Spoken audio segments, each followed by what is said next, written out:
whatever we shoot for, even if we don't reach that, we at least get a lot further than where we were. So that's why we pick something extreme like a superhero.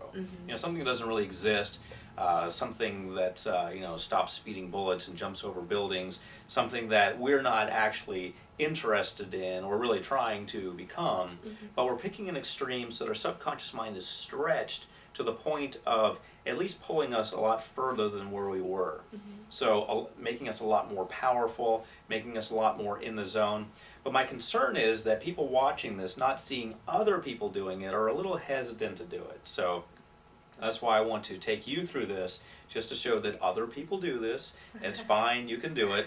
And I recommend doing this in a restroom, or in your hotel room, or in a secluded part of your office, somewhere, depending on where you're teaching, somewhere where the learners aren't going to see you doing this. Because what can happen when you do it is that it can become a humorous thing. People can see you, acting like Superman, and they can start laughing. Well, that's not what you want.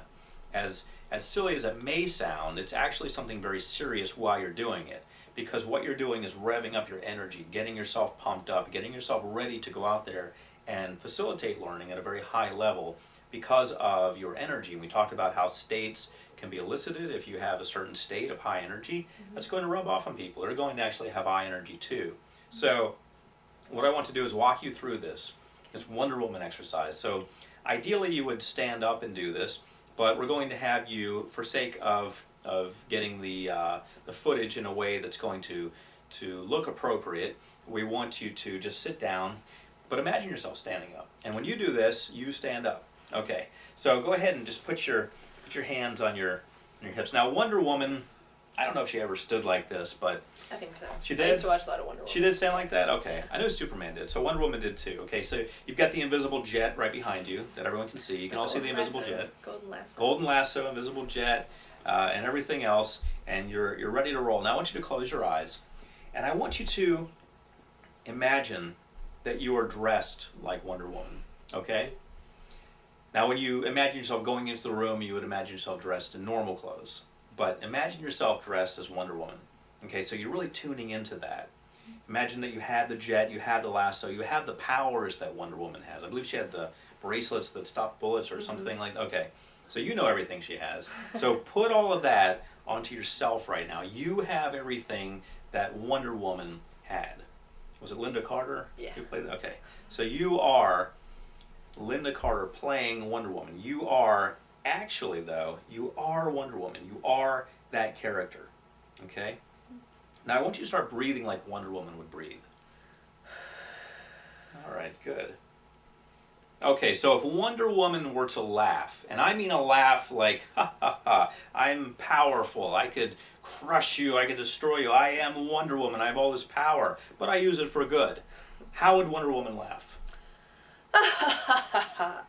All right, very good, very good. Now tune into it again. As you go through this again, I want you to do it a little louder and a little more powerfully, and really tune into that power that Wonder Woman has, this unstoppable force that she is. Go ahead.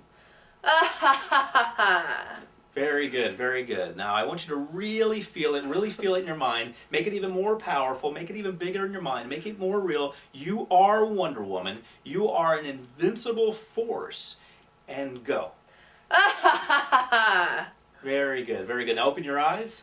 All right. Now how do you feel? I feel like Wonder Woman. All right, all right. Can you feel the energy? Yeah, it really Surging works through you? actually. Okay. Like it feels kind of silly, but it actually does. Like you're like, wow, yeah, it works. Okay, and I'm noticing you're sitting differently Yeah. than you were before because you're... Because I'm Wonder Woman. That's right, you're more revved up. Okay, That's good, right. good. So this is something that you can do to put yourself into state before you actually teach, before you facilitate learning. Because let's face it, sometimes you're a little worn out from traveling. Sometimes, even if it's at your own facility, you're thinking, okay, I've got to teach again.